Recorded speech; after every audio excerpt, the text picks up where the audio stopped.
Wonderful. Welcome, everyone, and thank you so much for joining us today for the launch of a new statement from the International Union of Superiors General, UISG. The title of our statement, and of course of today's event, is Sisters for the Environment, Integrating Voices from the Margins.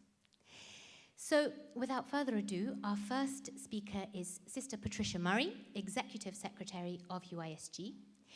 Sister Patricia belongs to the Institute of the Blessed Virgin Mary, commonly known as Loreto Sisters, and she has led UISG since 2014. Inspired in her ministry by a lifelong commitment to justice, peace, and education, Sister Patricia previously served as Executive Director of Solidarity with South Sudan. Sister Patricia, the floor is yours.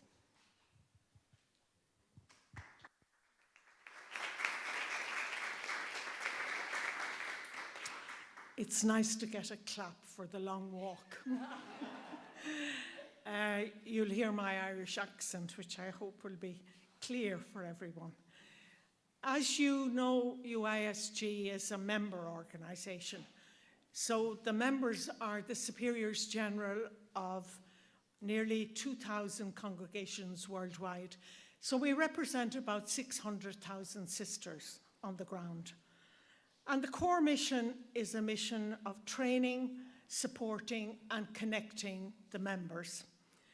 So UISG acts as a kind of an umbrella organisation for sisters who are engaged in confronting some of the world's most pressing development issues. So as sisters, we are convinced of the need for an integral, integrative, and inclusive approach to realising the UN 2030 agenda.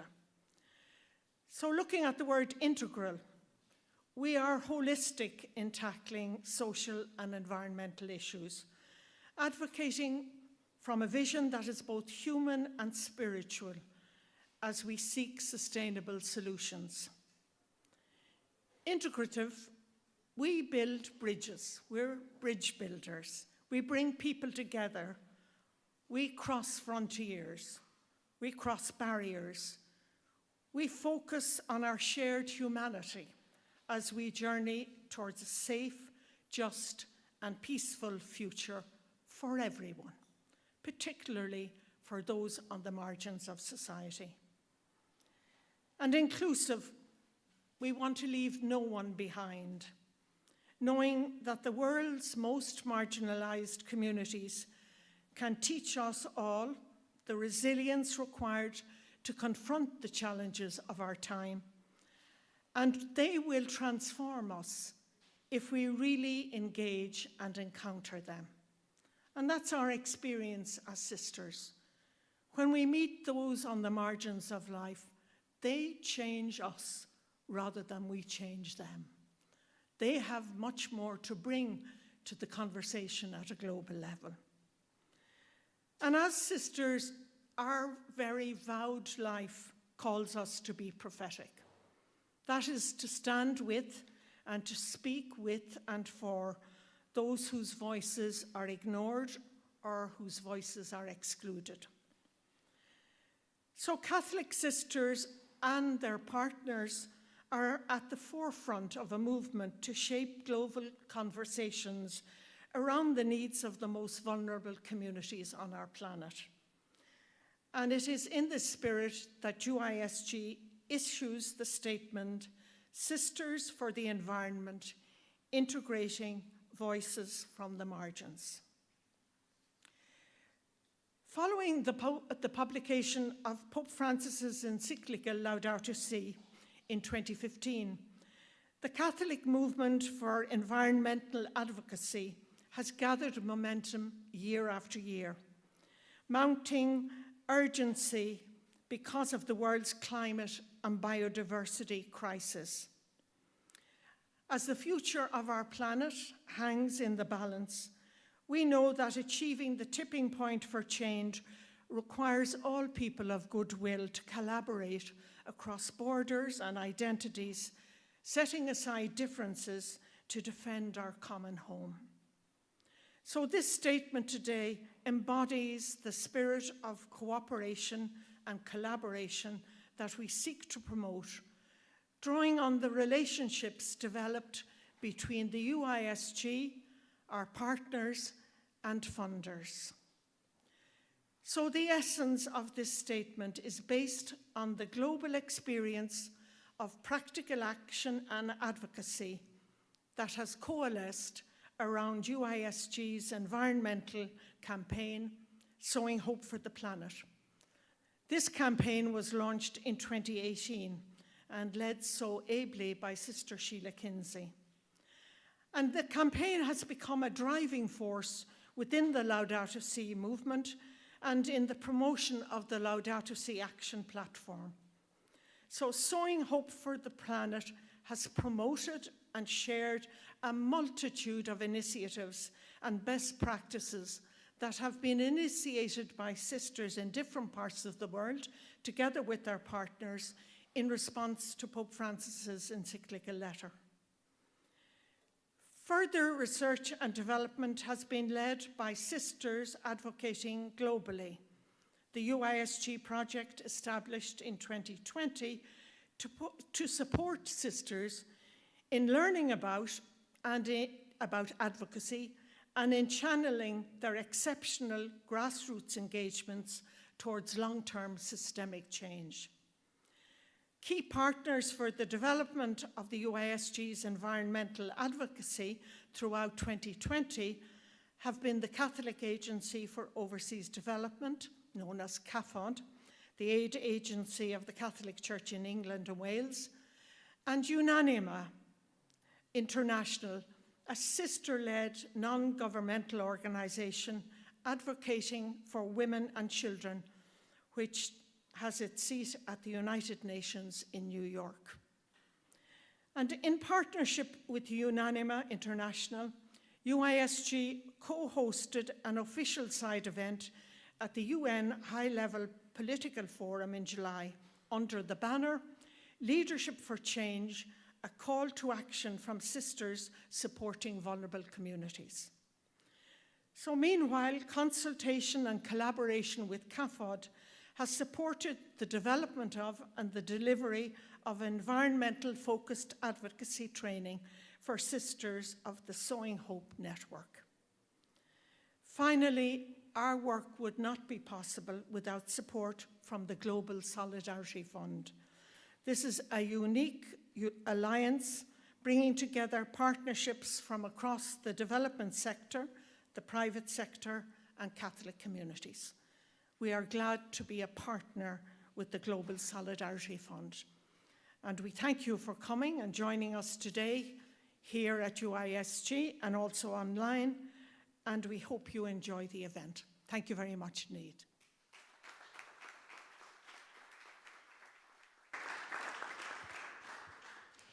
Thank you, Sister Pat, for such a warm welcome and for getting us off to an inspirational start. So we're honoured to be joined today by the Undersecretary of the Vatican Secretariat of State, Francesca Di Giovanni. Since 1993, she has worked within the Secretariat on issues including migration, human rights, women's empowerment, and communication. And she was appointed to the role of Undersecretary by Pope Francis in January of 2020. Mrs. Di Giovanni, thank you for joining us.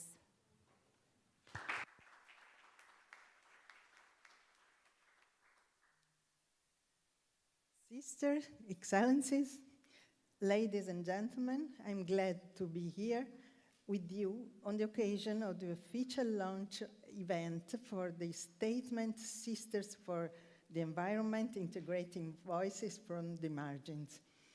First, allow me to thank the International Union of Superior General for the kind invitation. This event offers us the possibility to celebrate a number of successful initiatives that you have already completed. At the same time, provides us with a space for dialogue and cooperation as we walk together, charting your next invaluable steps forward. Many of your sisters work in the field and are in direct contact with those living on the margins.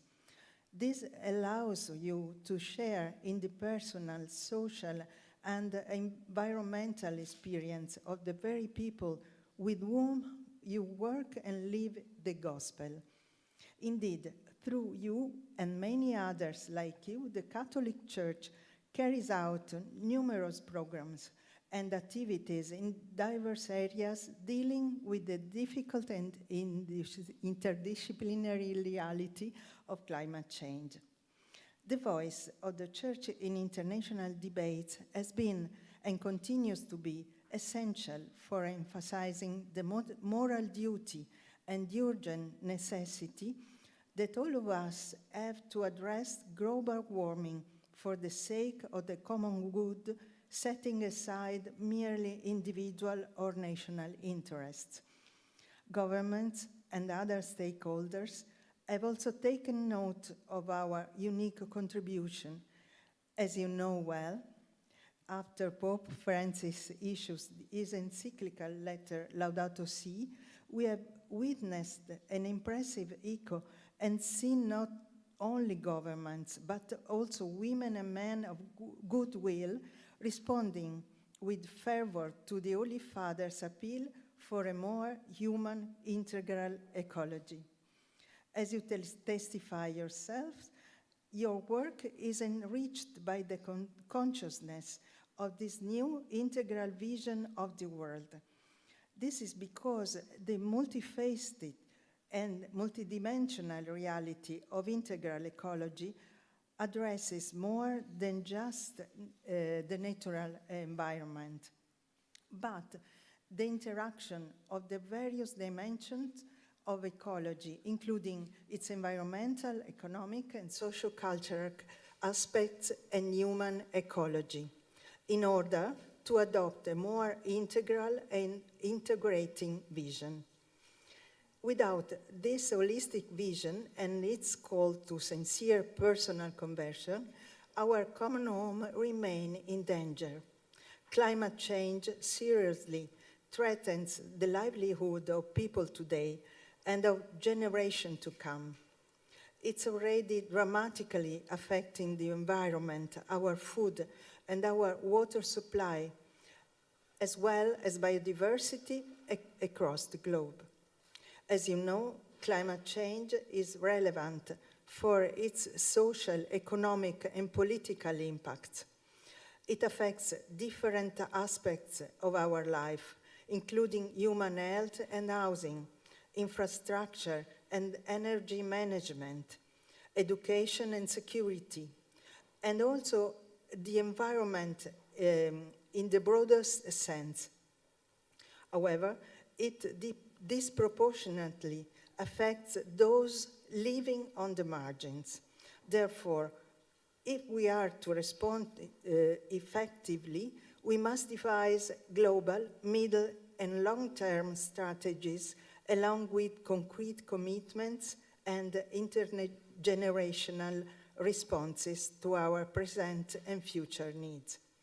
For these reasons, the climate crisis requires our urgent attention. It also requires that we share responsibility for tackling this pressing challenge now. In this respect, many initiatives, partnerships, and activities exist at different levels. To mention only one, and a rather important one, I would say, as many of you are undoubtedly aware, the Holy See recently acceded to the UN Convention on Climate Change and the Paris Agreement in the name and on behalf of the Vatican City State.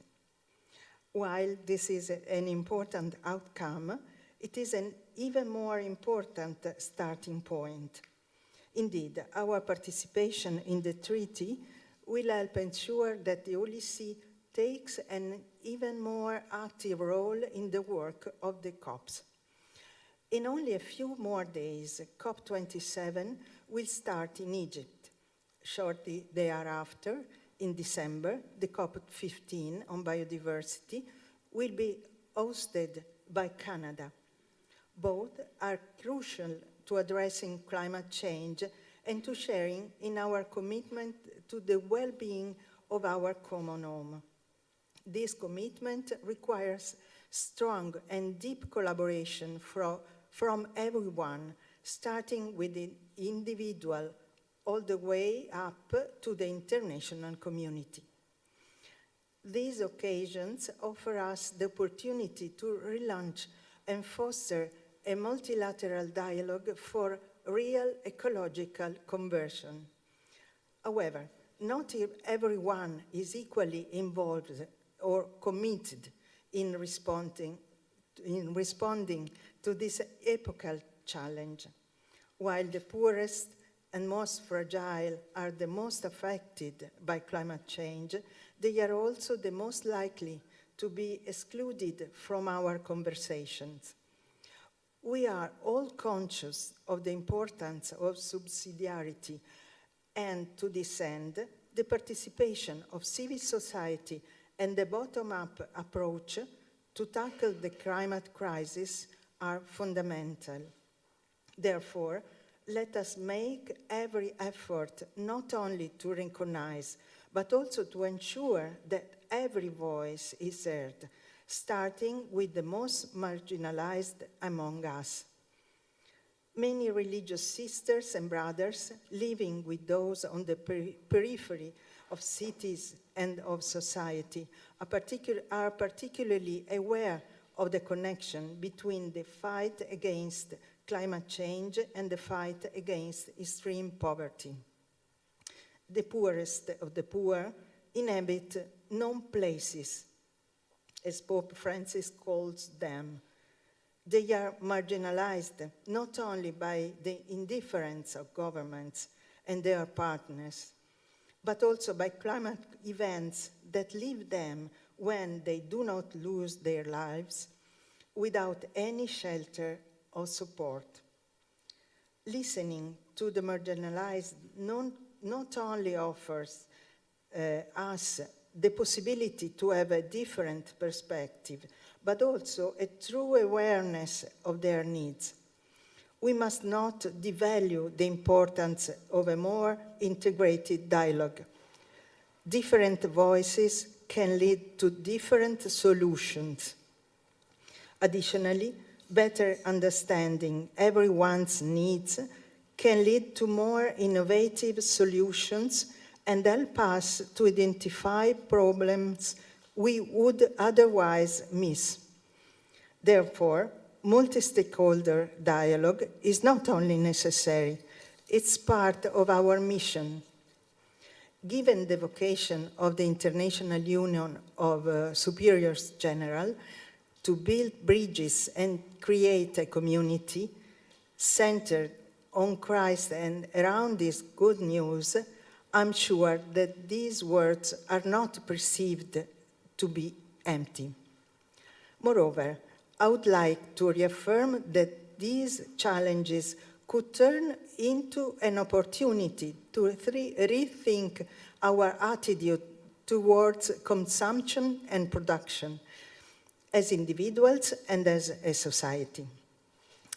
The paradigm of a throwaway culture, which discards what it has used and even abused, must no longer be allowed to dominate our daily lives. Instead, we must recover a more sustainable approach based on sacrifice and a profound appreciation for the many gifts that God has entrusted to our care.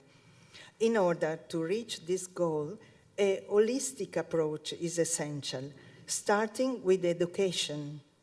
I'm speaking not only about Catholic schools and universities, but also in our parishes, religious communities, and among Catholic lay movements and organizations. All of us, in each of our unique realities, can contribute significantly. The lives of women and men religious can truly be an answer to the cry of the poor and the earth. This includes your work in raising awareness and educating people to a new lifestyle that is more essential and respectful of the human and natural environment. It also includes your concrete, shared suffering and assistance to the victims of this environmental and human crisis. All of this is extremely important, especially given the spiritual motivation that underpins your work. We know well that you carry the cross of Christ with others and for others, in solidarity not only with those you serve, but also with our Lord.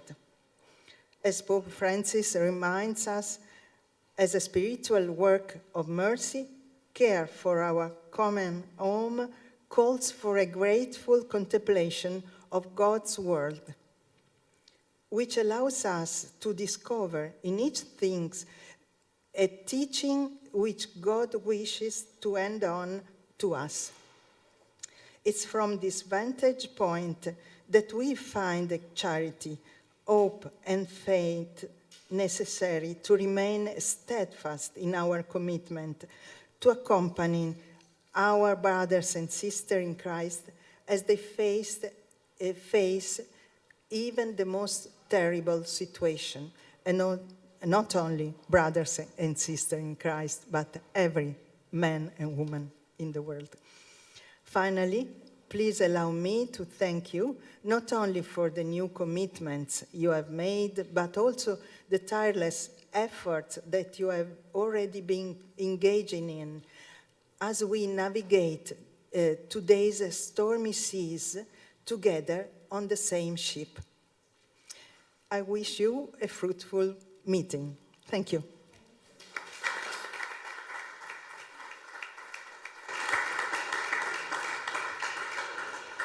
Grazie, Dottoressa Di Giovanni. Thank you. Thank you very much. Locating us, as you say, in this difficult and interdisciplinary reality that is our journey together towards an integral environmental approach, which must, of course, be multidimensional, multifaceted, and intergenerational. So thank you. Our next speaker is Her Excellency Chiara Porro, Ambassador of Australia to the Holy See. Having held a range of diplomatic positions both in Canberra and overseas, Ambassador Porro presented credentials to His Holiness Pope Francis in August of 2020. And we're grateful to the Ambassador for joining us today to give voice to some of the environmental concerns of Oceania, which is one of the regions, of course, most affected by climate change globally. Ambassador, the floor is yours.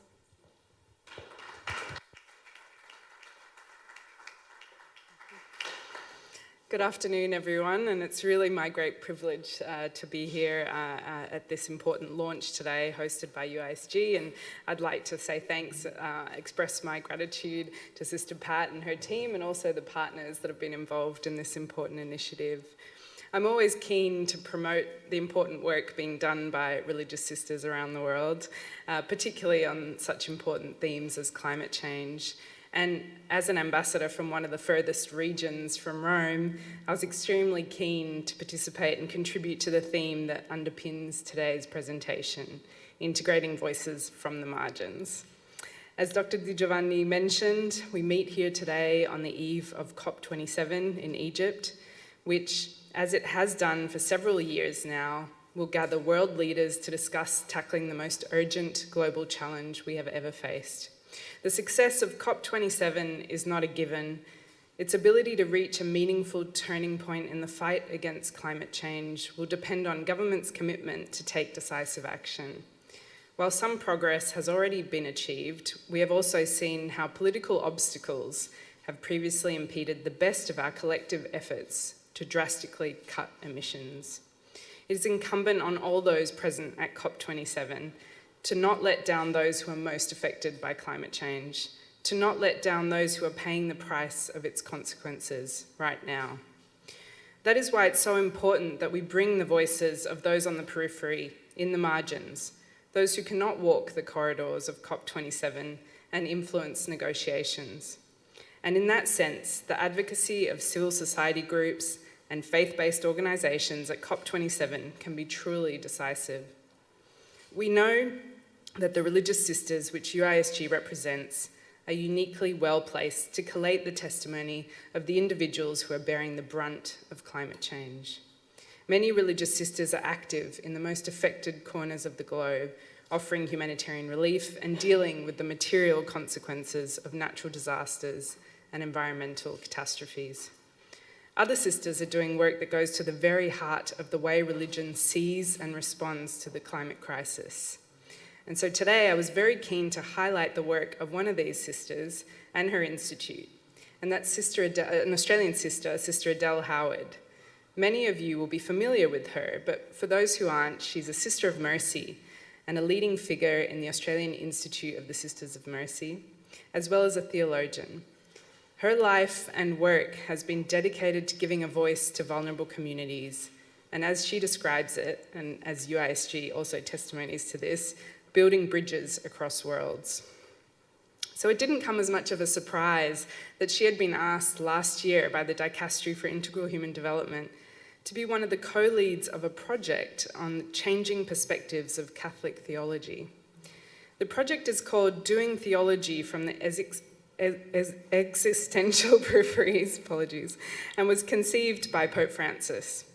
It included an extensive piece of research gathering voices of those on the periphery and looking at ways in which current theological thought should open up to the different experiences of those who are so distant from the Vatican.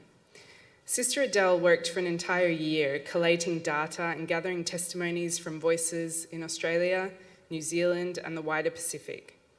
Unsurprisingly, the question of the environment was right at the top of their concerns as individuals, and it touched on the very question of identity and self.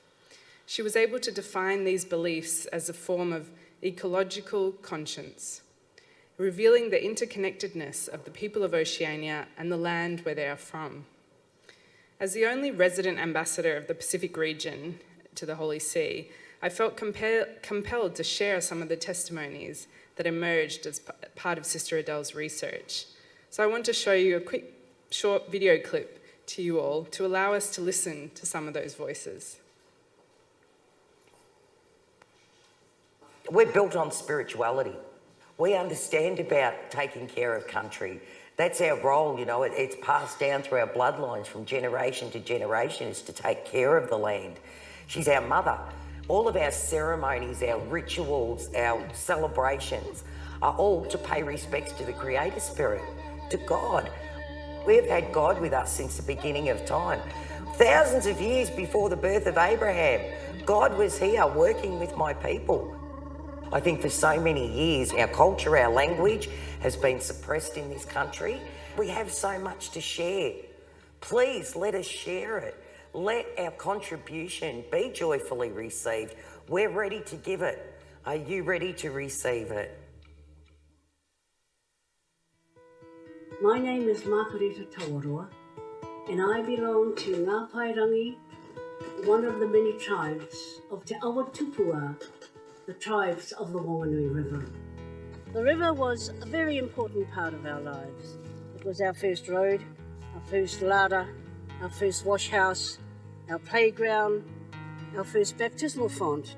It was a sacred space where our wairuatanga, or our spiritual worldview, literally came through being born of the river and of the land.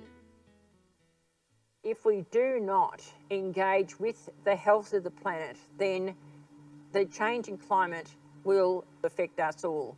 The destruction, the degradation, the despoiling, the damage that we've actually done to the created world, and especially biodiversity. It's the poor of the world that are going to be most impacted by the changing climate. Climate change is a big thing right now for us. We are experiencing this sea level rising. Women are the ones to fend for their families. They are the ones who look for something to put on the table. Women are no longer getting what they normally get because of this climate change. You know, sea species are no longer present because of disturbance in the sea. And also the coral. Once those are removed, then there's nothing else left for our people. My name is Mai Natalia, and I come from Tuvalu. a small island to the north of Fiji, which is highly affected by climate change-related sea level rise. Tuvalu is only 26 square kilometers of land with a 10,000 population. So our language, our culture, our identity, who we are as Tuvaluans or who we are as people from the Pacific, we are determined by the land.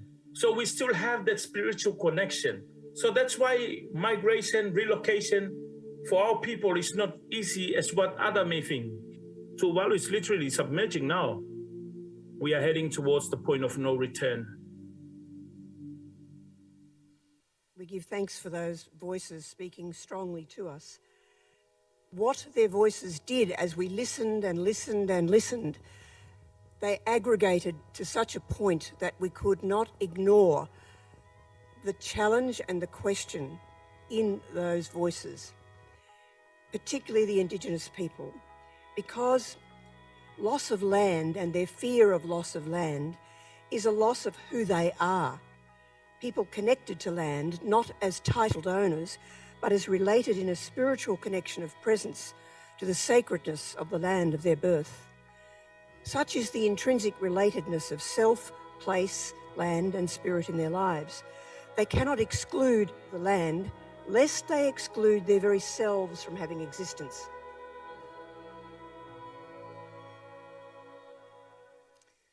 So as you can see, I think that clearly shows how the work of religious sisters in facilitating voices, and I'm extremely grateful to Sister Adele, not only for facilitating these testimonies, but also for so eloquently capturing the powerful messages behind them. The loss of our land is the loss of who we are. For many in Oceania, and particularly for our Indigenous people, the discussion on climate change is not simply punctuated by scientific data, by numbers. For many in our region, the discussion of climate change is a deeply emotive one. It goes to the very essence of their spiritual existence and the thread of their livelihoods, their security and their well-being. This year, the Australian government has made a strong vow to take urgent action on climate change. We've set a new target to reduce our greenhouse emissions by 43%, and we're now very much on track to reach net zero emissions by 2050, hopefully sooner. But we are also renewing our commitment to work shoulder to shoulder with our Pacific family to face the climate crisis. In the coming years, Australia will increase climate finance and will advance new partnerships in the Pacific and Southeast Asia. We're boosting our climate financing support to partners in our region, including for climate-rated infrastructure and energy projects. Nobody can deny that collective action is the only way we stand a chance to contain the catastrophic effect of the changing climate. That is why we welcome the Holy See's accession to the Convention and the Paris Agreement in October this year, because the voice of the Holy See and the wider Catholic networks can help shed a light on the urgency of the climate crisis, in the same way that it has done so effectively for successive humanitarian crises around the world. The Catholic Church, and I would say religious sisters in particular, as Sister Adele has shown, is singularly well placed to ensure that the voices of those in the margins are no longer ignored. I want to commend once again the work of UISG, and particularly this initiative to issue a statement to bring voices from the margins to the fore. I hope that the message is heard loudly and urgently at COP27, and that those on the peripheries are suffering the consequences that those on the peripheries are suffering the consequences of climate change right now. That for them, this constitutes an existential threat we simply cannot afford to ignore. Thank you.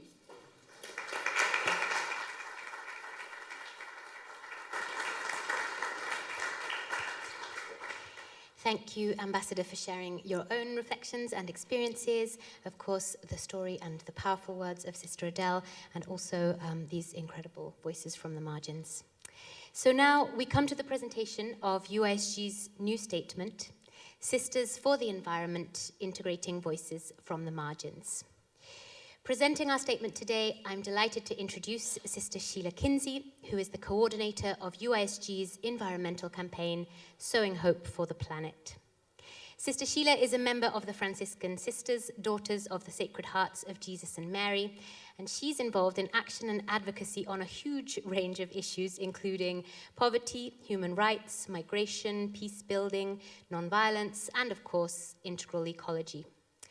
Sister Sheila also serves on the steering committee of the Laudato Si movement and was appointed by Pope Francis to the Dicastery for Promoting Integral Human Development, where she's a member of the COVID-19 Commission's Task Force on Integral Ecology. Sister Sheila, thank you.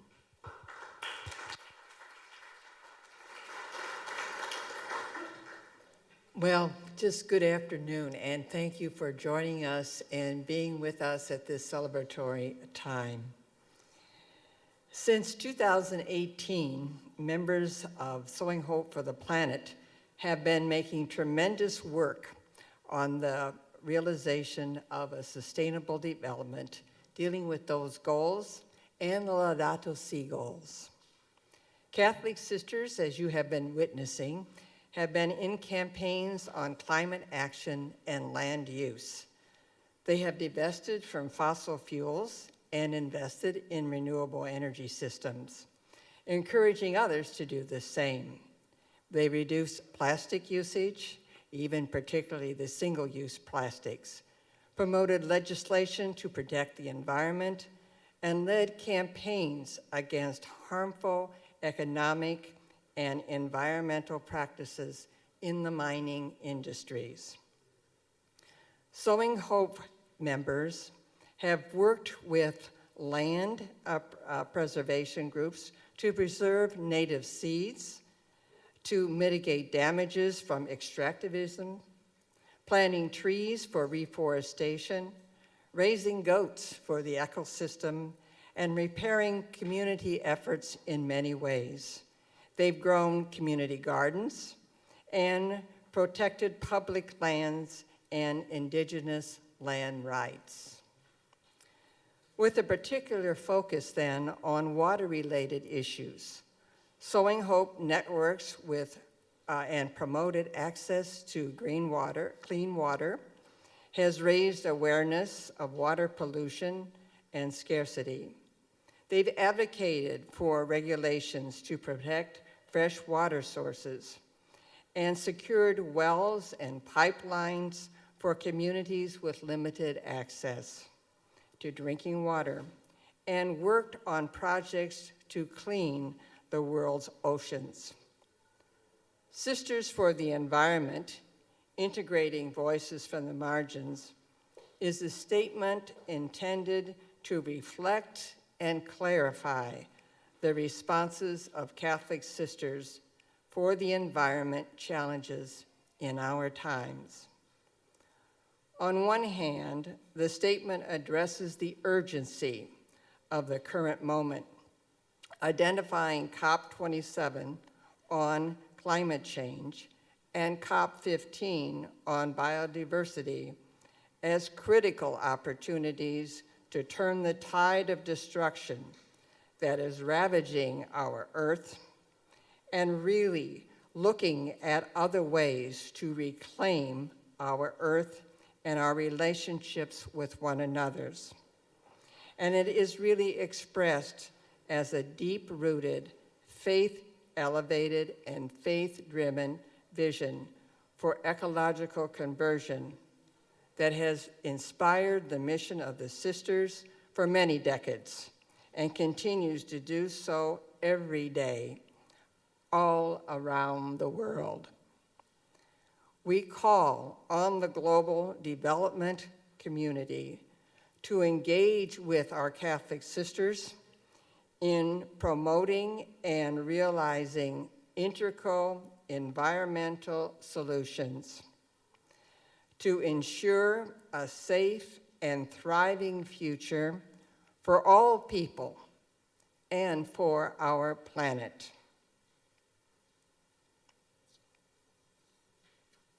So we want to begin with this statement.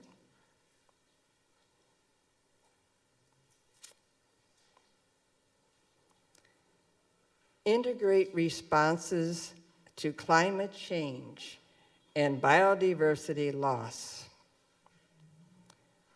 recognizing the interconnected nature of ecological challenges, and in particular, the cascading impact of adaptations to climate change on biodiversity and the exploitation of natural resources.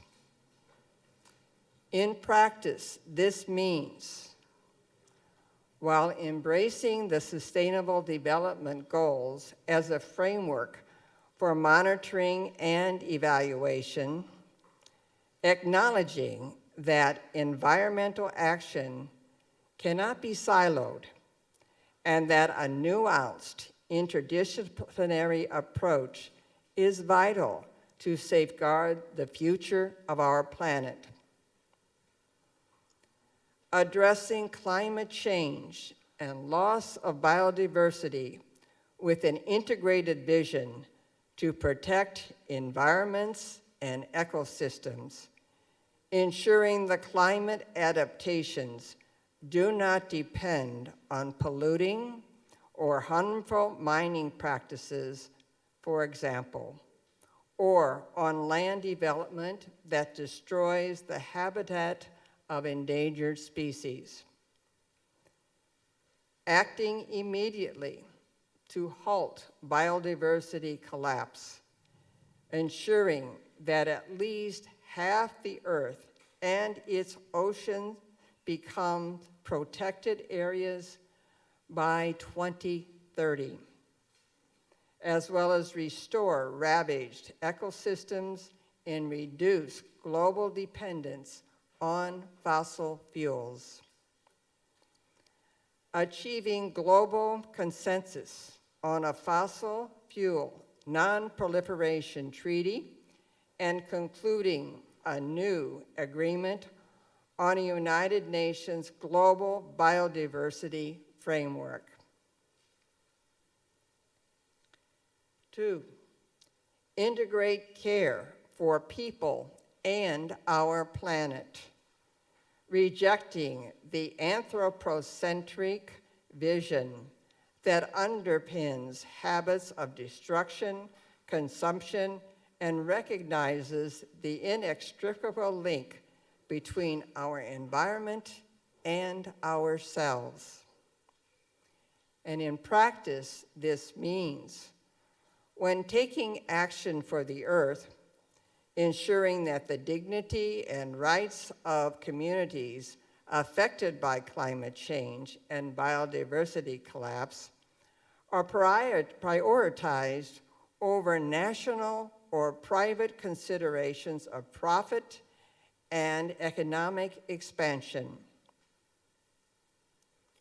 Urgently redressing global inequality through an integrated loss and damage framework which explicitly ties climate adaptation to social justice, recognizing the ecological debt owed by the global north to countries bearing the brunt of our environmental breakdown that they haven't caused.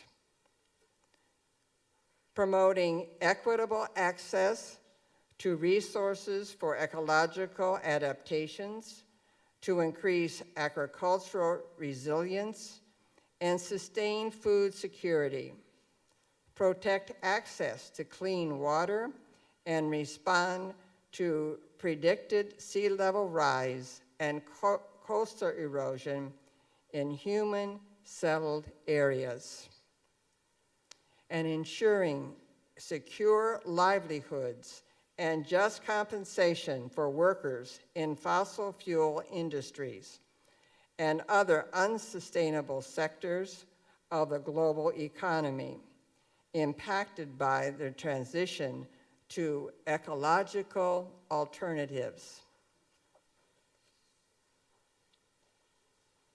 And 3, integrate vulnerability from the margins in leadership and decision-making, ensuring the voice of those most affected by environmental breakdown are at the center of global conversations on resilience and recovery. And in practice, this means acknowledging that vulnerability can be a strength, and that embedding the willingness to be vulnerable as a core value of responsible leadership can help us to find collaborative solutions for the shared future of humankind. Hearing and heeding the voices of those affected by environmental breakdown, both in recognition of their human dignity and as a pragmatic approach to learning from their resilience. Furthermore, integrating the vulnerable as key players of our institutional frameworks, ensuring that their voices, the voices are featured, the voices of the margin, centrally in global dialogue for change and not confined to advocating from the outside. Therefore, focusing environmental solutions on the needs of marginalized groups, including women and girls, displaced and homeless people, children and the elderly, indigenous communities, and other ethnic minorities. In particular, incorporating suggestions from the indigenous communities to halt or modify projects on or near indigenous land, and ensuring their expertise is included in efforts to mitigate climate change and biodiversity collapse. Recognizing that women religious are uniquely placed to advocate for and with the communities they serve and have a role to play both in bringing local voices into global conversations and in ensuring the global communities are implemented locally and the commitments are implemented locally. Thanks for listening and embracing this commitment. And now on to the testimonies. Thank you.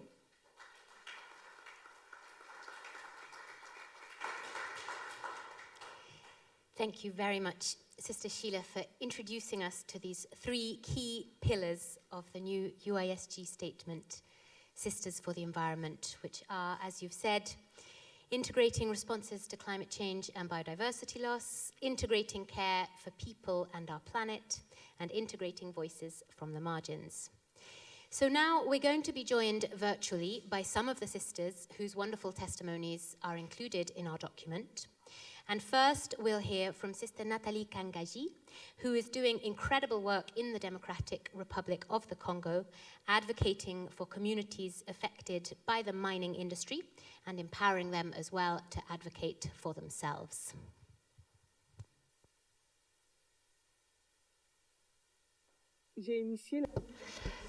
In 2008, I initiated the establishment of a legal and judicial aid center in Kolwezi, Democratic Republic of Congo. It is a local organization working for the promotion and protection of human rights, whose mission is to provide assistance to the poor and to people who are victims of violence and human rights abuses. Since 2013, we have been working in the natural resources sector and mainly on mining issues. Environmental protection, climate change, defense of local communities' rights, and good governance in the mining sector are at the heart of our activities. Kolwezi is a mining town with a 60% reserve of cobalt, one of the strategic materials for tomorrow's sustainable energy. In addition to this strategic mineral, the Congo abounds in a diversity of other minerals exploited for the benefit of industrialized countries through their large firms, often in a context of non-compliance with standards, corruption, or similar practices. Mining activities are intense in the region, and we are witnessing systemic plundering and uncontrolled exploitation of minerals without any visible counterparts in terms of development.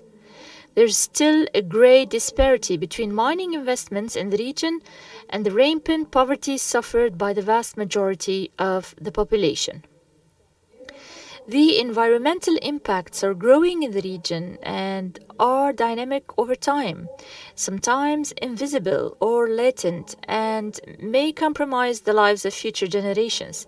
They mainly concern water, air, and soil pollution, the degradation of biodiversity, and the effects on public health.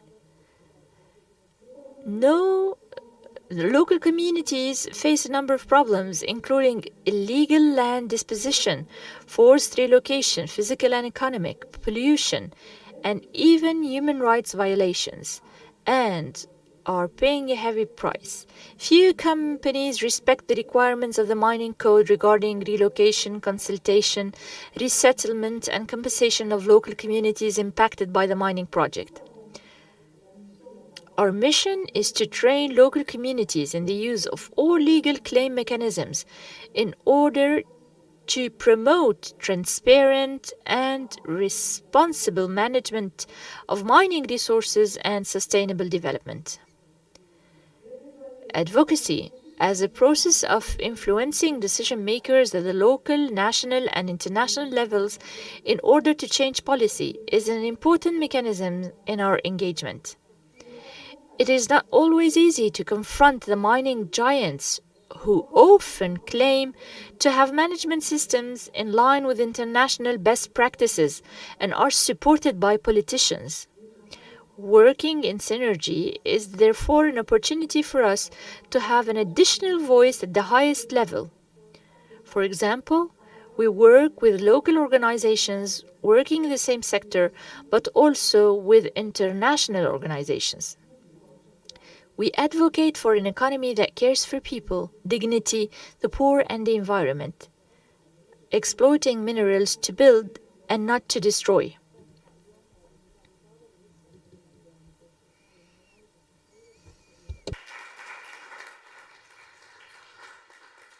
I'm sorry that those who have been following the event in English may not have been able to follow Sister Nathalie in French, but of course you'll be able to rewatch the recording with interpretation on the UISG YouTube channels.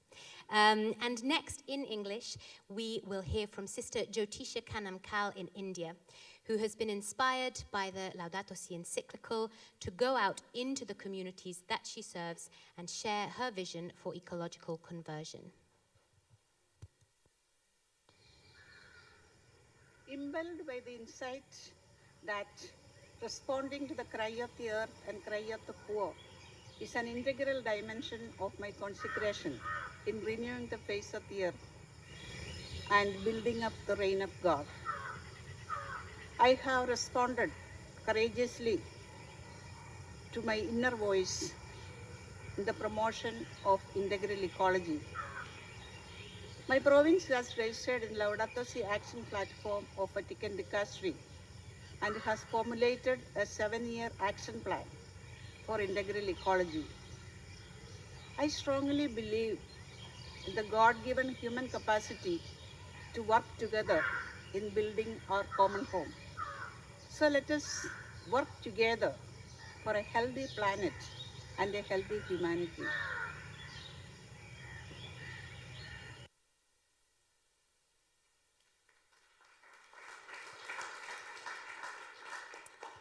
So these and other inspirational stories can be found in our statement in the full document, which you have, and of course will be on our websites as well. And of course, these are just some of the many incredible stories that have been collected by Sister Sheila and the Sowing Hope for the Planet campaign through their incredible work of mapping environmental advocacy that's being carried out by sisters and partners all around the world. So now, we'll hand the microphone back to Sister Sheila for the next section of our event, which is really intended to kick off a conversation for the protection of our common home, which we hope will continue into the coming weeks and months. And we have a few questions for our panel. Some of our panelists are here with us in Rome, and others will be connecting online, as you can see. So, Sister Sheila, our three questions really to start off this conversation are, first of all, what are the main challenges for the upcoming COP27 and COP15, and what opportunities do you see for taking action on these priorities?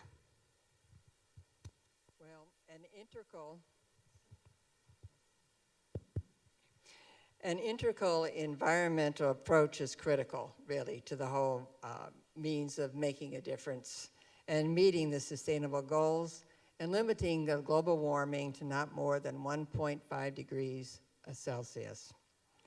The adoption of a bold global diversity framework that addresses key drivers that deal with nature loss and is indeed, and it is also necessary to secure our own health and well-being alongside that of the planet. So in particular, we hope that COP27 will be an opportunity to discuss the impact of climate change on Africa, as poverty and lack of resources cause the people to be especially vulnerable to climate breakdown and economic instability. COP15, meanwhile, is projected to be the largest biodiversity conference since the Earth Summit in Brazil in 1992. And evidence is showing that loss of nature and natural resources is accelerating. One of the intended outcomes of this year's meeting is the adoption of a post-2020 global biodiversity framework that will provide individual and collective goals and objectives for countries to address the environmental damage by 2050. So important goals of COP15, the Biodiversity Conference, include adaptation of an equitable and comprehensive framework matched by the resources needed for the implementation, clear targets to address overexploitation, pollution, fragmentation, and unsustainable agricultural practices, a plan that safeguards the rights of indigenous peoples and recognizes their contributions as stewards of nature, and finances for biodiversity and alignment of financial flows that with nature to drive finances towards sustainable investments and away from environmentally harmful ones. So other areas that are going to be addressed include economic issues, achieving peace, alternative energy resources, the impact of mining and migration, all these resulting from the environmental impact. No short order for sure, but we need to be looking at these issues. Thank you. Thank you, Sister Sheila. And I want to highlight that UISG has convened and is really leading, I think we can say, a group of sisters who will be at COP27 to share their experiences and to kind of spread the word about the work that they will be doing in Egypt. So do stay tuned to the UISG channels for more information on that. So, Sister Sheila, our second question for today is, at these upcoming events and in the future in general, how can global development leaders ensure that they really integrate voices from the margins in their leadership and their decision making? It's really virtually important to truly, sincerely ask people what they want in an open manner. All voices must be heard, and it's critical that women's voices are brought to the table. Any decision-making process must be carried out with openness and clarity, with all aspects considered. These processes must respect the requests and decisions of those affected. As our own statement says, we believe it is also vital to recognize the role that women religious can play in integrating voices from the margins. Sisters and their allies, brothers and sisters elsewhere, Catholic organizations, faith-based and non-religious partners are uniquely placed to advocate for and with the communities that they serve. Thank you, Sister Sheila. And our third question for today, before I let you put down your microphone, is what recommendations and ideas can you share for following up on this statement? So what really can we do next? Well, listen and dialogue. Research and reflect on what we are learning as a means to inform and substantiate our actions. We will continue to draw on the resources of Sowing Hope Planet mapping processes to find out what others are doing and strengthen our connections. Sowing Hope has participated in the African Climate Dialogues hosted by SIDSI, which have addressed concerns around false solutions, food systems, economy, migration, and loss and damage, and has led to the publication of a joint communique for COP27. We will be promoting this communique on our website, and they're particularly concerned about advocacy for loss and damage funding, working together towards an integrated framework then that explicitly ties climate adaptation to social justice. We will also be connected to the UN advocacy groups such as VIVAT, Anima International, and other sister NGOs. So looking ahead, the key challenge is to implement the existing processes. Next year, the UN's SDGs are reaching the midpoint of their intended realization, since they are supposed to be achieved by 2030. In many respects, the SDGs are themselves indicators of our success, or lack thereof, in meeting climate challenges. This midpoint presents a huge opportunity to show how we can bring a truly integrated approach to the climate and biodiversity challenges and their intersecting issues as we work to make a global shift in economic and social paradigms towards a safer future for our planet and for our people.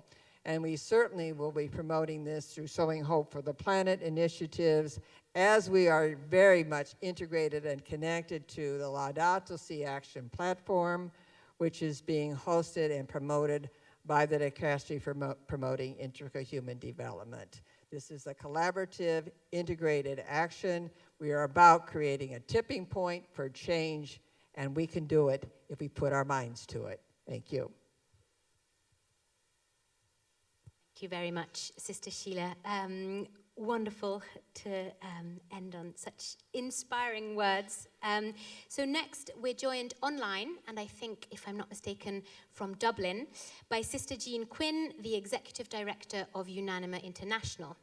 Sister Jean Quinn is a member of the International Congregation of the Daughters of Wisdom, who's been actively involved in international social justice through a range of initiatives and a range of roles, particularly focusing on homelessness. As we've heard earlier in the event, Sister Jean has been a key partner in the development of this statement and of our advocacy work as a whole, facilitating a co-hosted Unanima UISG side event at the UN's High-Level Political Forum in July. So, Sister Jean, thank you for joining us to address these 3 points for discussion. Thank you very much indeed, Julia. And it's both a privilege and a challenge to be here, and a privilege and a challenge to go to COP27. The reason being, I'm still waiting on a visa. So if we can have a collective prayer during this session that I get my visa, that would be terrific.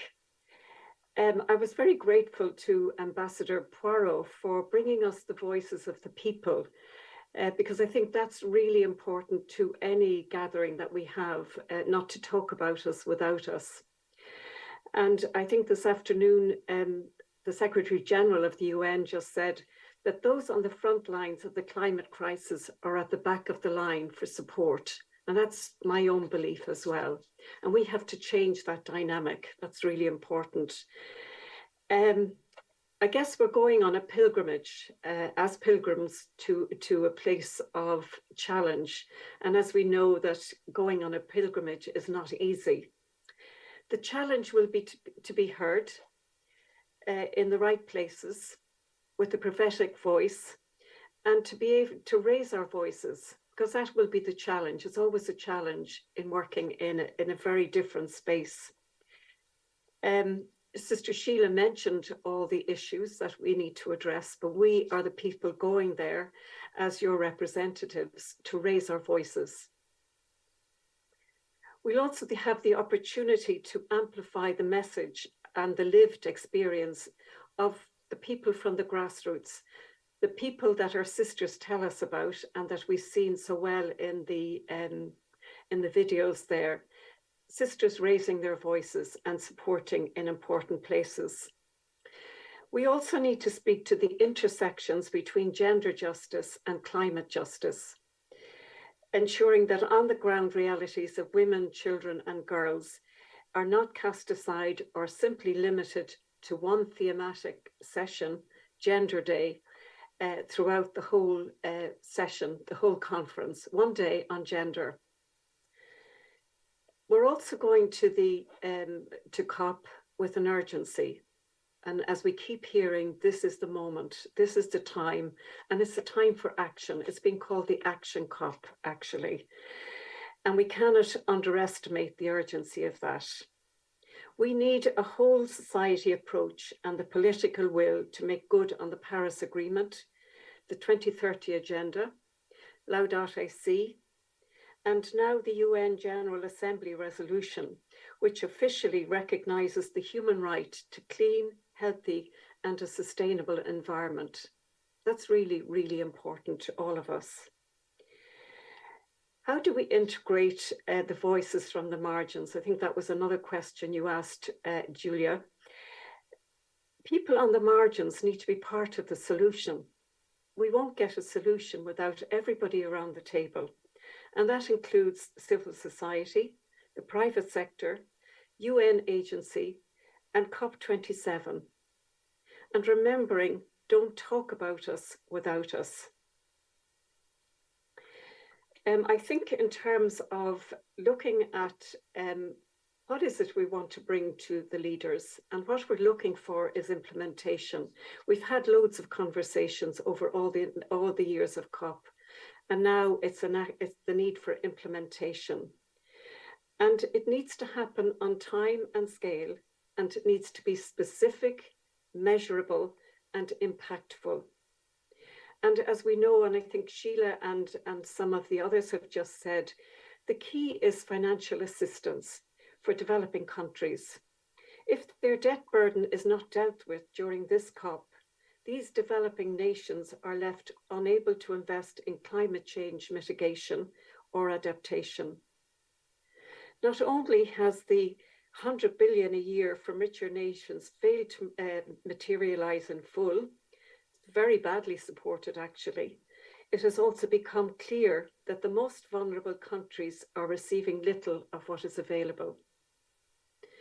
So when we look at what this statement today is going to bring us, UISG leading us in this unique statement, is that it cannot be left on the shelf. This statement needs to be shared with our member states, with the UN agencies, with private sector.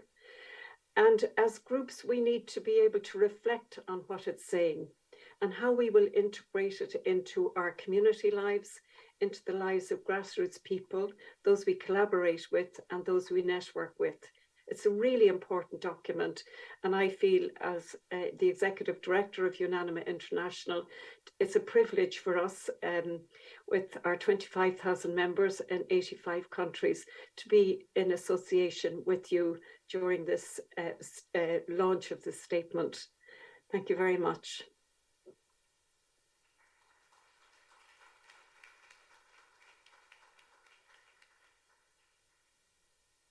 Thank you, Sister Jean, for sharing your reflections and your support. And of course, our prayers will be with you on your journey and during your time in Sharm el-Sheikh. So up next, we have Catalina Hinojosa Lopez, who is the co-coordinator of the Agriculture and Justice Village for the Economy of Francesco. As well as bringing a vital youth perspective, Catalina is Vice President of the NGO New Humanity and supports UISG's Justice, Peace and Integrity of Creation Commission, which is run jointly with the Men's Union of Superiors General. Catalina, thank you for joining us today. And over to you for our 3 questions. What are the main challenges for COP27 and COP15? How can development leaders ensure they integrate voices from the margins? And what recommendations can you share for following up on this statement? Thank you, Julia. Voy a hablar en español. I'll be speaking Spanish. First, I think that after COP26, you may recall some events, but some actions have not yet been taken. Some topics are still pending. One is financing of the losses and the damage caused by climate change today with the increase of the natural disasters. Obviously, the plans that are proposed in all the countries have to once again focus on how they will give service to this issue of damage and losses at this COP27. That is why the countries, when they arrive, will have to try to work once again to rebuild this cooperation. And this is extremely important. If we don't get to that point, we cannot take steps together. Another challenge is to especially look to keep an eye on the Fund for Adaptation to Climate Change. Last year at COP26, the countries of the Global North agreed on doubling their finance commitment to help the most vulnerable communities. This year, we really have to take a turn because we have to try to finance and determine how all these funds will be allocated to the neediest communities. Another element that is also a challenge is to promote responsibility in the midst of this geopolitical tension. Countries will have to demonstrate their progress toward this climate commitment and finance objectives.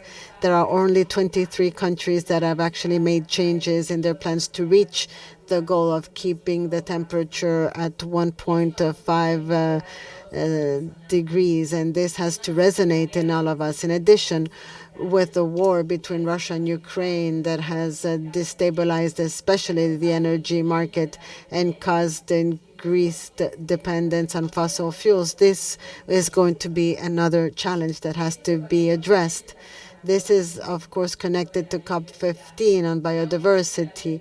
Obviously, biodiversity is still deteriorating despite the actions that have been taken.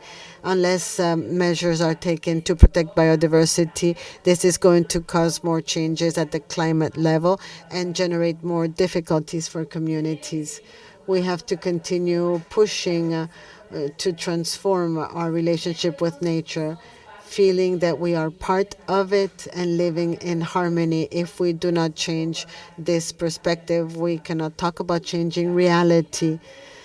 Politics, there has to be a safeguarding policy to guarantee the future for the planet and people. How can we do it? There are several opportunities, and one of the opportunities that I see as a young person participating to the economy of Francisco and a young who's trying to build a future is to continue building networks, especially collaborating. What does the collaborating mean?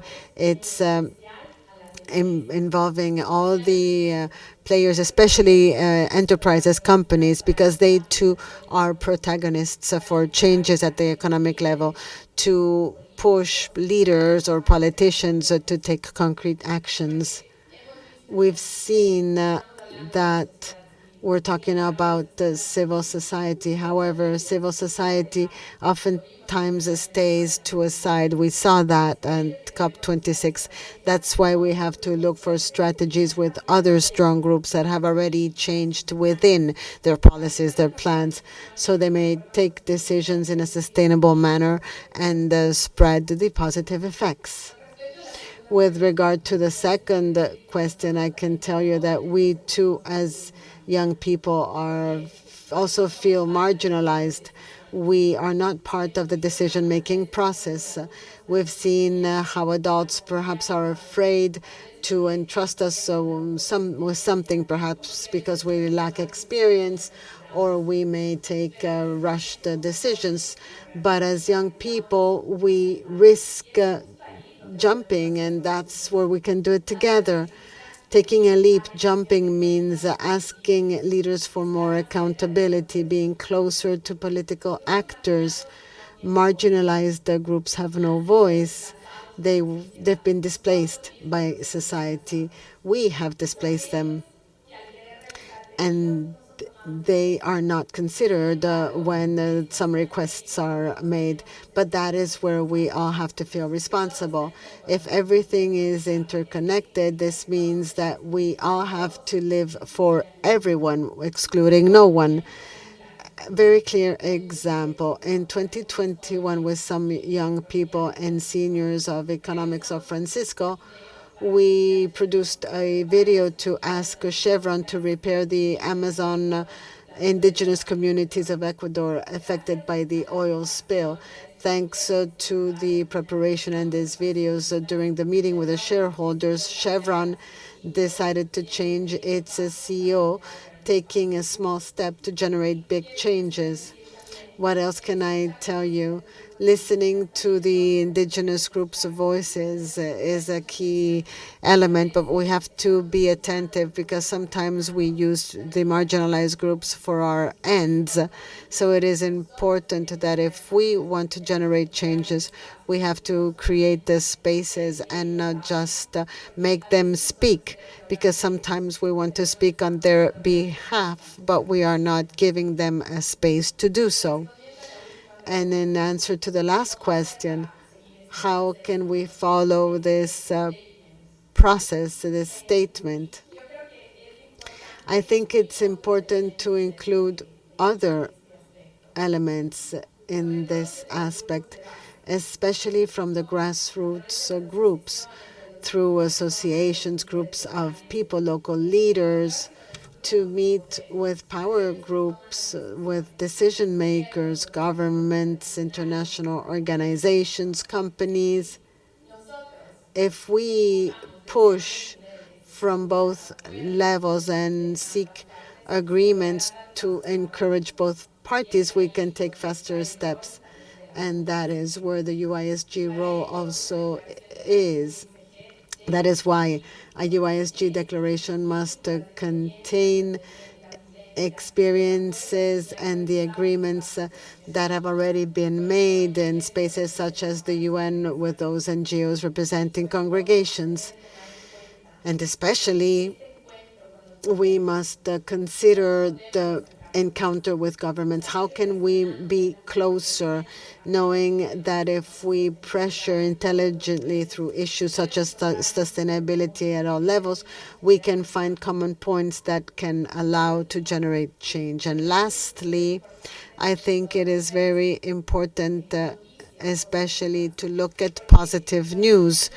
Usually, everything that is presented are negative cases that disappoint us and move us farther of this fight for climate changes. We, as young people, the more negative things we see, the more we want to escape and go far. So why not present positive news about what is happening to incentivize us, encourage us, and have greater hope? Thank you. Thank you very much, Catalina, for giving us that real sense of balance between the need for hope and engagement through positive stories, but also the need to maintain a sense of urgency. And for those who missed it in Spanish, I just want to repeat one of the key points you emphasized, which is that 23 countries globally have made actual changes in line with the aim of maintaining global warming below 1.5 degrees Celsius. So if that's not a sense of urgency as we move into COP27, I don't know what is.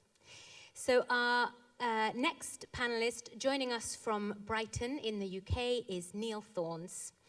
Neil is the Director of Advocacy and Communications at CAFOD, which is the Catholic Agency for Overseas Development in England and Wales. And Neil, as well, has been an invaluable partner in the development of our environmental advocacy program, helping us to plan and deliver advocacy training to approximately 150, I think, women religious and their partners.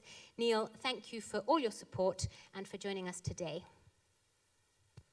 Thanks very much, Julia, and thank you for allowing me to participate in the whole process, which has been an absolute privilege, I have to say, and hearing about the voices from all of the work that the sisters have been doing across the world has just been really inspiring.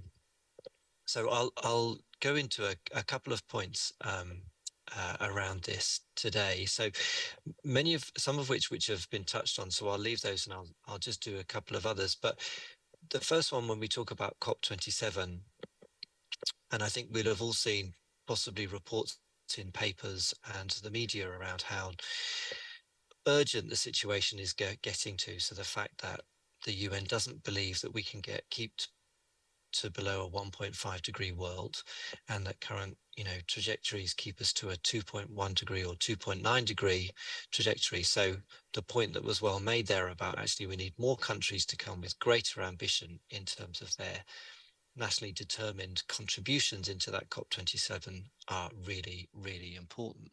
But I guess the most important one, and I think which obviously often it comes back to money and it comes back to finance, but I think that's never truer than now in the COP27 process. So people have talked about climate finance, and one of the things which is absolutely critical coming into COP27 is this issue of loss and damage. So if you think about loss and damage in a different way, it's really about compensation and reparation. So for many communities, such as in East Africa or some of the small island states, fantastic video that we saw earlier from the Oceania region, people are not really, it's not a question of adapting to the climate crisis anymore. They have to think about different situations. And actually, this is when this crucial element of loss and damage or compensation and reparation come into play.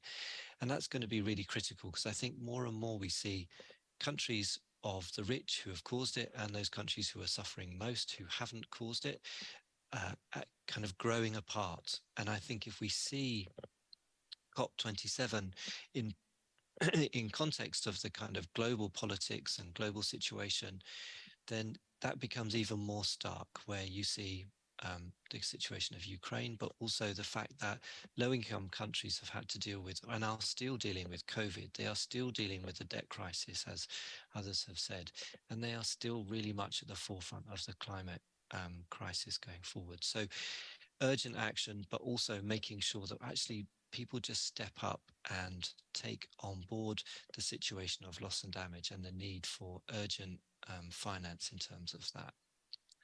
So that's COP27, and equally the same as COP15. There is an urgency there about nature breakdowns, and the solutions are there.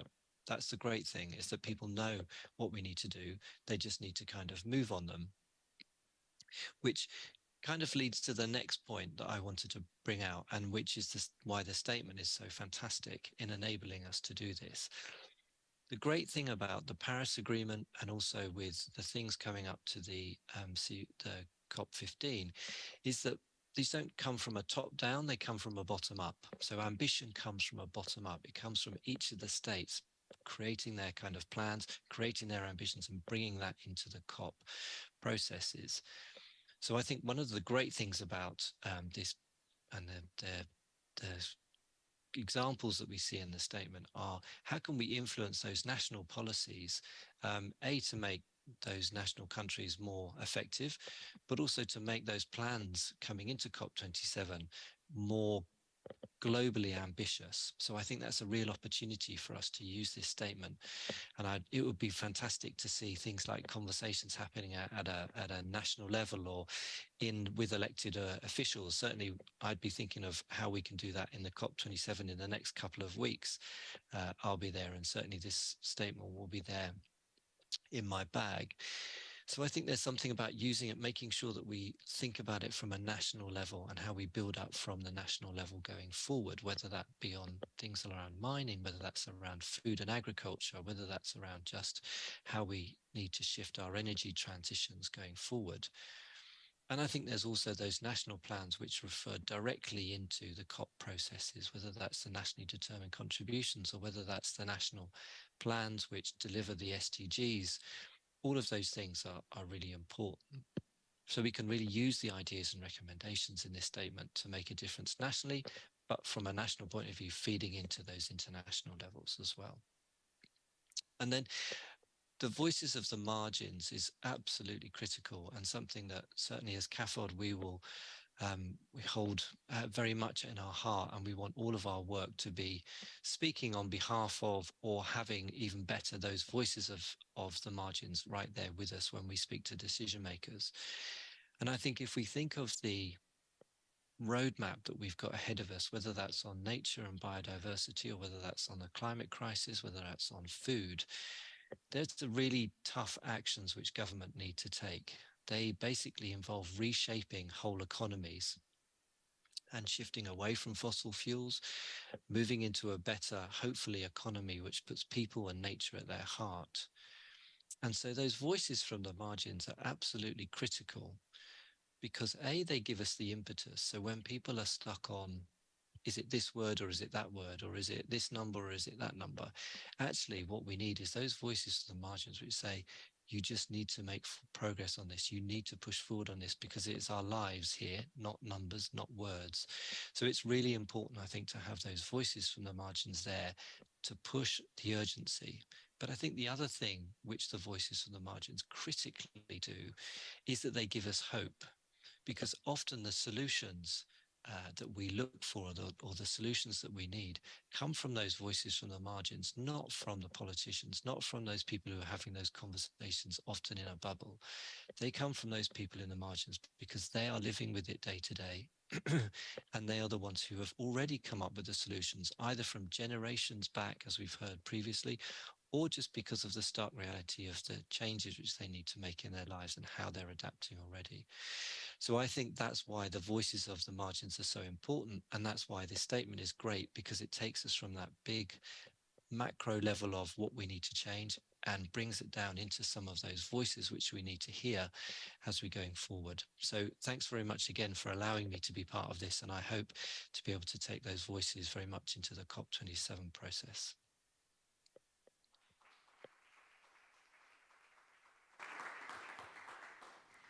Thank you, Neil, for joining us and for reminding us again that balance of hope and urgency is possible, and that voices from the margins can be key in helping us to achieve that balance.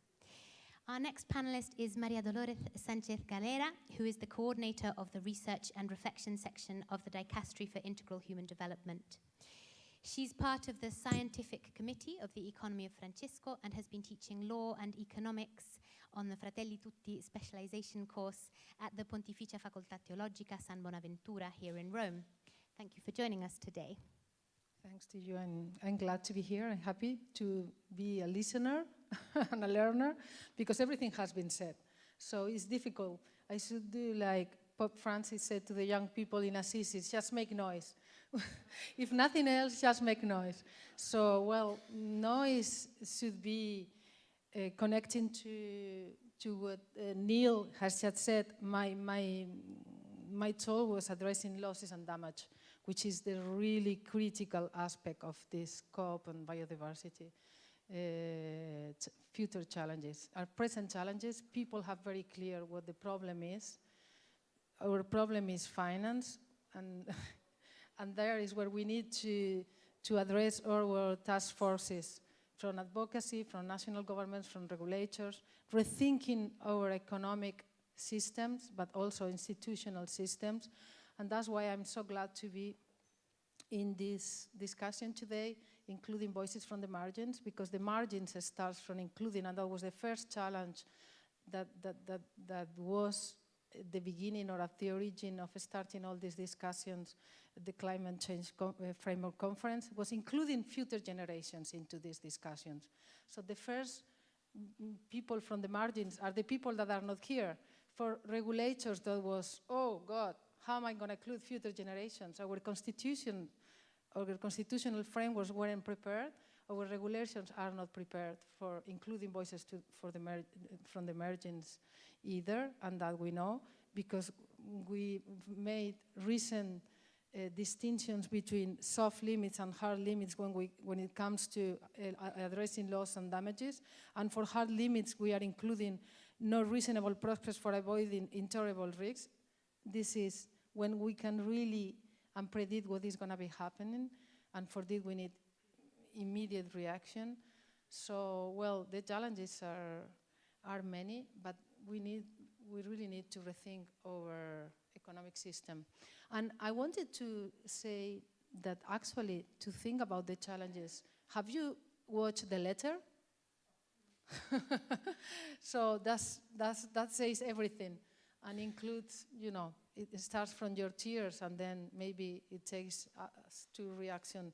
And I think every government should place this in their parliament before starting new discussions about climate change, energy regulation, energy transition, and then what is, well, about the question or focus to the integration voices from the margins, and how can global development leaders ensure they center the needs of the most vulnerable in their leadership and decision making? This is an incredible question, because every population has the right to be committed to their own questions and problems about progress, and then they have also the responsibility. So how these people should not be included? I mean, how can be the other way around?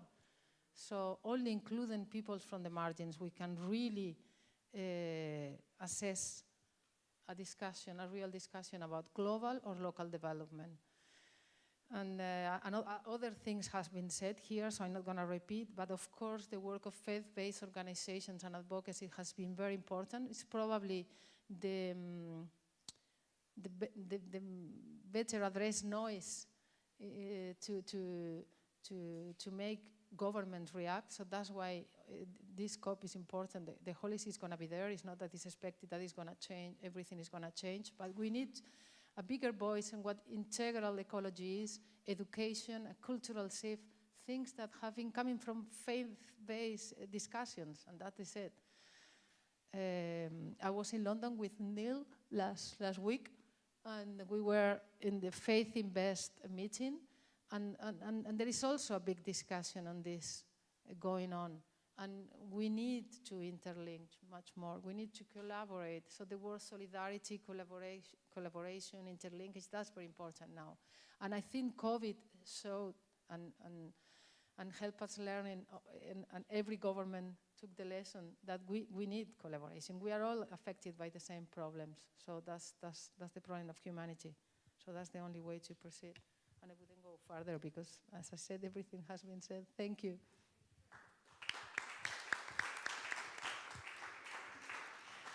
Thank you very much, Maria Dolores, for joining us and for reminding us that key voices from the margins are the voices from the future, that this is an intergenerational fight for the future of our planet and our humanity. So our final virtual connection for today is with Josiane Gauthier, who is the Secretary General of SIDSE, which is an umbrella organization for Catholic development organizations in Europe and North America. Josiane, thank you for joining us today. Thank you. Thank you so much for allowing me to participate at a distance and save a little bit of my flying hours this year. I appreciate it. And it's been incredible listening to all of you. And so it's very difficult to come in last after everything important has already been said. So perhaps I'll try to give you a few thoughts that they're almost reflections back on things that I heard as well, so that I don't repeat everything my colleagues and friends have already said. I think when I saw the first question about what the main challenges were for the upcoming COP, I was on and the COP27, the COP15, my concerns were maybe on a different level. They were quite on an emotional level. Somebody said about this being a very emotive issue. It is for me as well. I think the main challenges that we're facing are indifference, or disillusionment, discouragement, lack of ambition and courage, delaying again the actions, the same people talking, not saying anything, not doing anything. These are the real risks. These are the ones I'm afraid of. Coming away from this even less encouraged than in previous COPs. This is what I'm afraid of. I'm afraid of losing that belief that we can keep doing this, that we can actually make this shift that we absolutely have to make. Not being inspired, not hearing the real voices. That would be terrible, wouldn't it? That's a huge challenge. If we miss this opportunity to listen to real voices of real people, change the discussion, change the conversation, finally, and have the real conversation we're supposed to be having. This is the challenge. And this has to happen. We have to shake it up. We have to hear something else. We have to hear different voices from what we've heard before. They need their space. This conversation at the COP27, at the COP15, it has to be value-driven.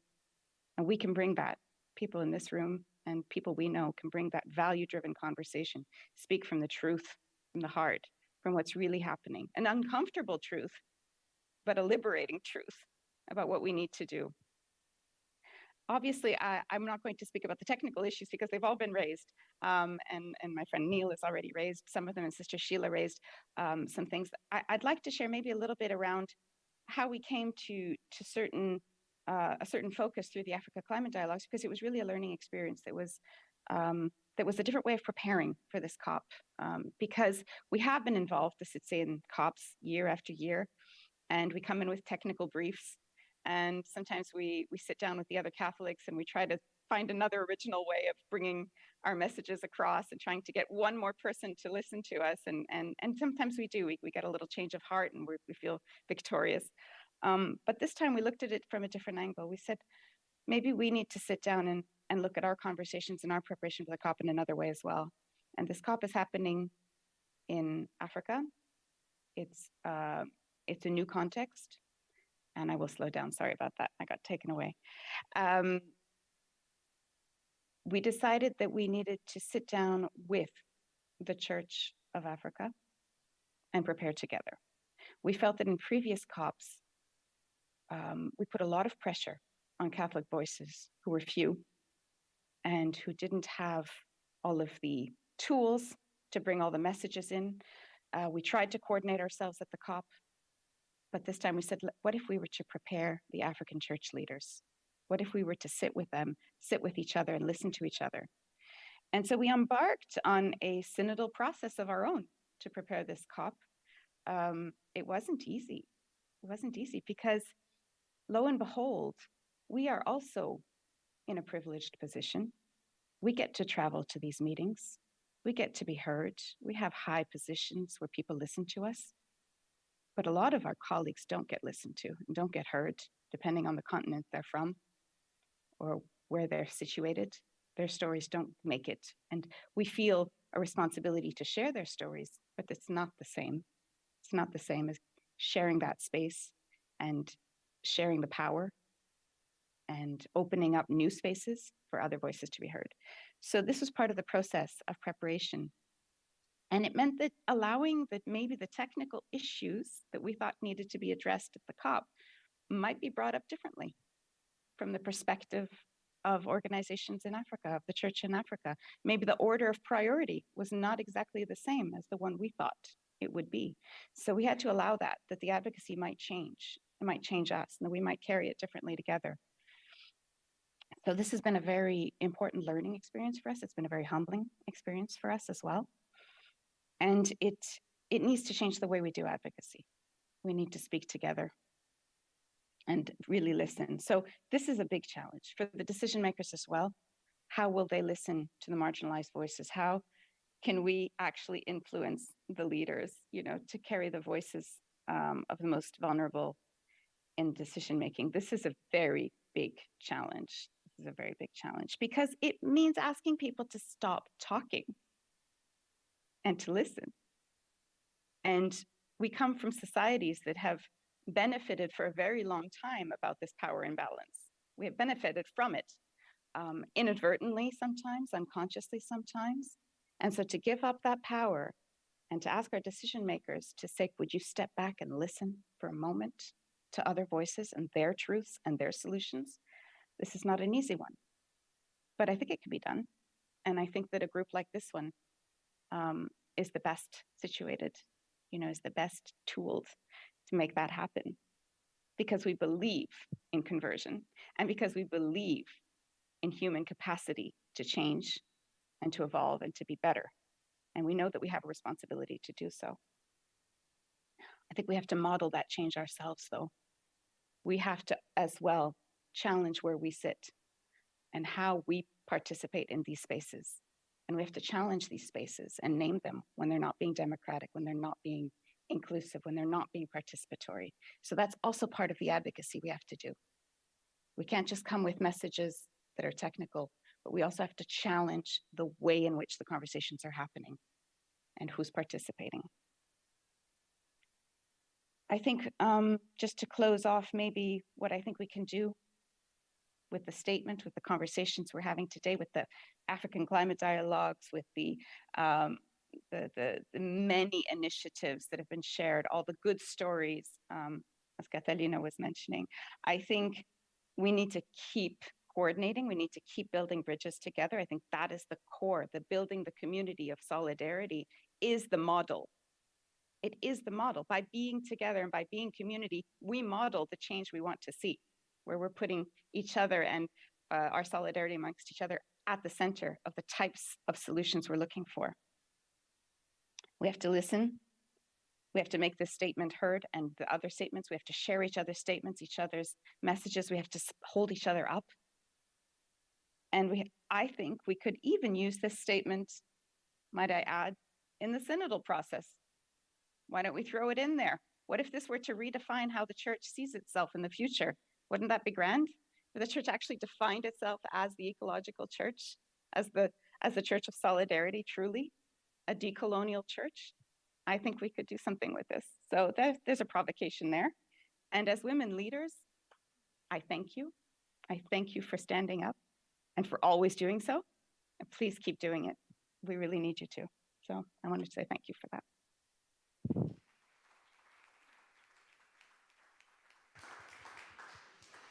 Thank you, Josiane, very much for voicing that fear that change is not happening, because it certainly feels like we're all very afraid of that, but also for highlighting that so much collaborative preparation for COP27 and for other opportunities is going on. So much listening, so much journeying together, and so much sharing of the power, and that's a reason for hope. So to close our panel today, I want to ask Ambassador Porro if she'd like to share her thoughts on the points we've been discussing. Thank you. Thank you. Yeah.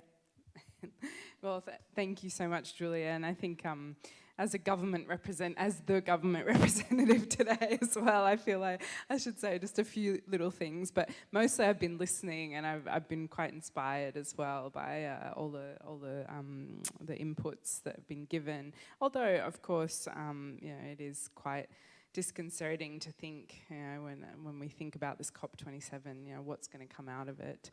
One of the key takeaways for me, and it has been over the past 2 years that I've been here, is the importance of these coalitions for change. And I think the religious sisters and the groups that they represent, including some of the partner organisations here today, are so important for governments to be aware of and to think of because we need to think creatively now about how we're going to go about this crisis. And so I think for me that's really the value, and I would strongly, strongly encourage with this statement. It gives religious sisters visibility. It gives visibility. It gives you something to promote, and I think use it to demand that seat at the table. As I think Sister Jean was saying, raise your voice and be there and represent. Particularly these voices from the margins as well that are so critical. The other point I just wanted to make was in terms of the facilitating voices. It's not just about facilitating the voices. I think as the statement shows, it's about integrating them.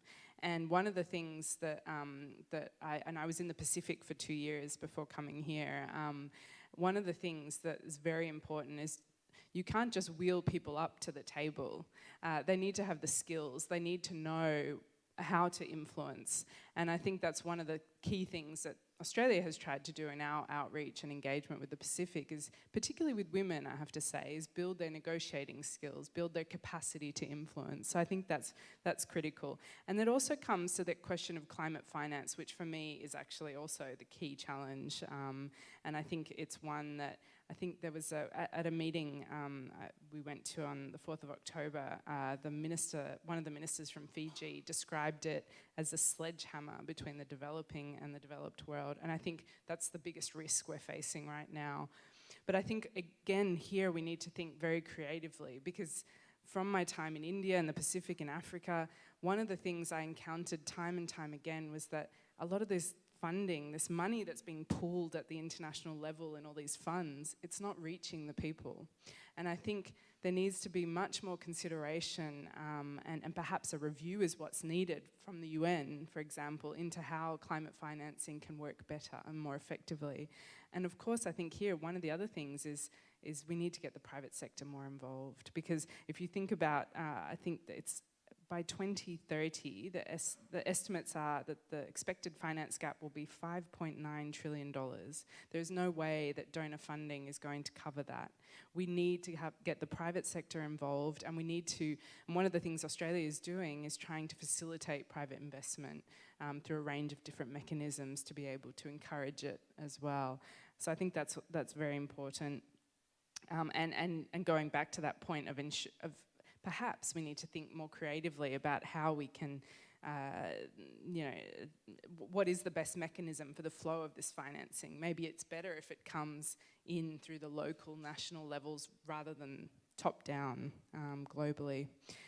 The other thing I did want to mention, and I think it's something very important, so Australia is bidding to host the COP, I'm not sure if people are aware, but in 2024, and we want to do it collaboratively with the Pacific Island countries. So that's to ensure that they're very much present. Unfortunately, last year at COP26, mainly because of COVID, there was only 4 Pacific leaders there, which I think was a big disappointment.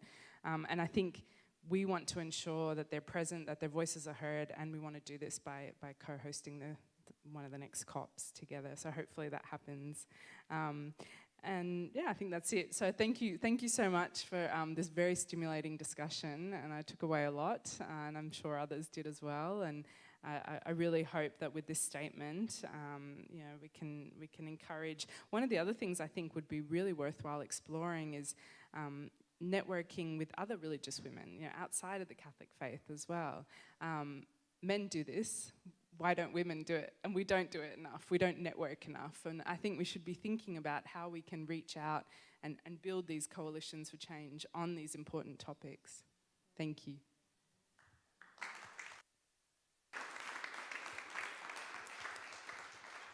Thank you very much, Ambassador, and thank you all for joining us today.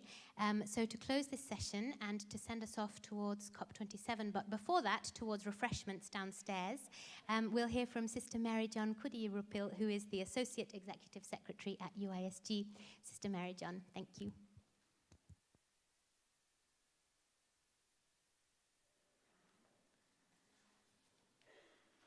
Dear friends, all is well that ends well. So my task is to end this event well by a few closing words of thanks and a closing prayer. Will be short. This event is part of a program of OISG around COP27 and COP15 and includes African climate change dialogue, about which Sister Sheila mentioned, the webinar on the 25th of October, in which over 100 sisters participated, and a series of activities that will happen in the following weeks. Like Sister Jean and her team will physically be present at the COP27 in Egypt, in Sharm el Sheikh, Egypt. And we will also have a digital contemplative spiritual pilgrimage of the event online. So I would like to thank all of you for coming. You have honored us by your coming. Thank you very much. And I would like to thank Her Excellency Chiara Porro for your presence and your contribution, and especially for being on the panel. Thank you for sharing your ideas and challenges with us. Thank you, Ms. Maria Dolores. I will come back to you. Ms. Catalina and Sister Sheila, and the several panelists on the screen, Sister Jean and Sister, of course, who was that? Neil Thomas, Sister Josie Ann, and if I have missed out anybody, please forgive me, thoroughly unintentional. I also thank you for all the, all the wonderful testimonies that we heard. Thank you very much. And we have listened to a lot of things this evening. And we have also had many good ideas and inspirations, at the same time challenges also. And thank you for the marvelous collaboration that we are experiencing right here between OISG and Unanima International, Vivat International, and the Dominican and the Good Shepherd and the Comboni sisters. So, and thank you for the interpreters, the technical personnel, the translators, and everyone.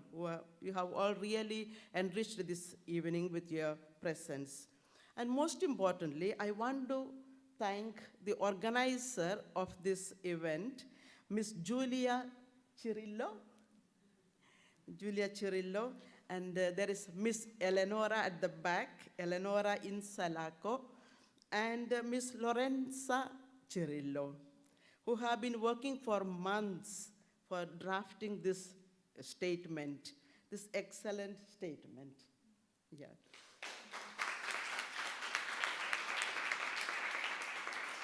And Julia in particular has invested a lot into it, her lot of time and energy. She's been moving back and forth and sending messages and calling and drafting and editing and drafting again until it reached this final form. Really, thank you, Julia. And we heard Sister Jean saying that she is still hoping to get a visa, no? And we wish her and her team, she will get the visa. We are going to pray now. And her team, we wish them all support, and that we will also be accompanying them in our prayers and with our support. And they will be our voices, and our interest and our passion and our dream, they will take there to the venue. And Sister Mary, I just got word I've received my visa.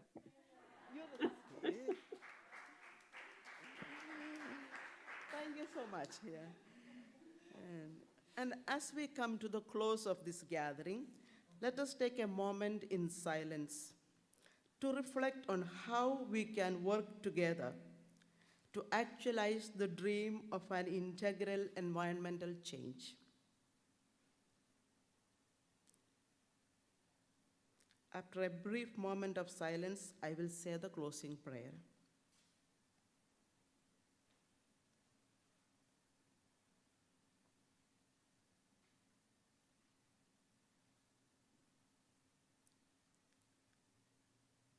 The earth is the Lord's and everything in it, the world and all who live in it.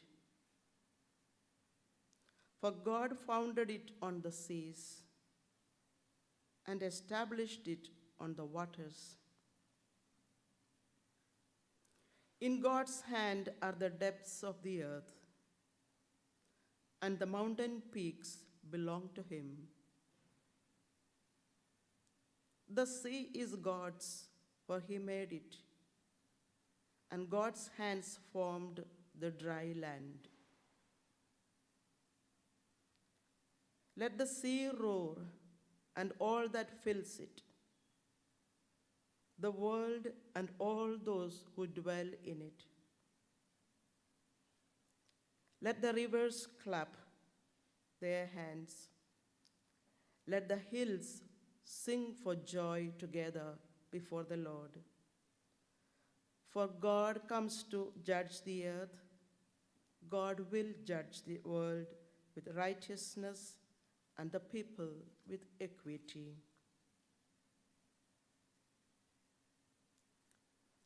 Loving God, we praise and thank you for gathering us in your name.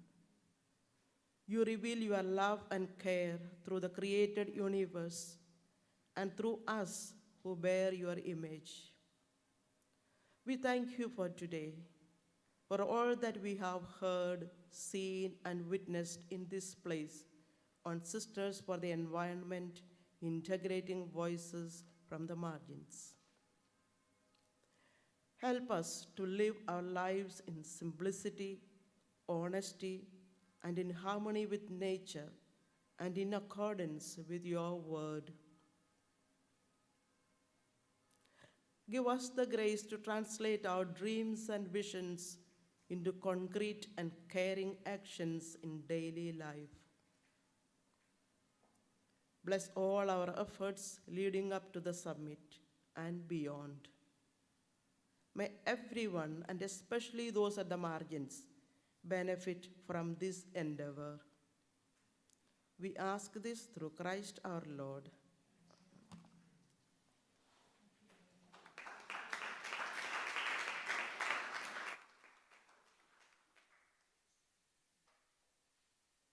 Thank you. Please join us for refreshments downstairs and to the right. And thank you again for coming.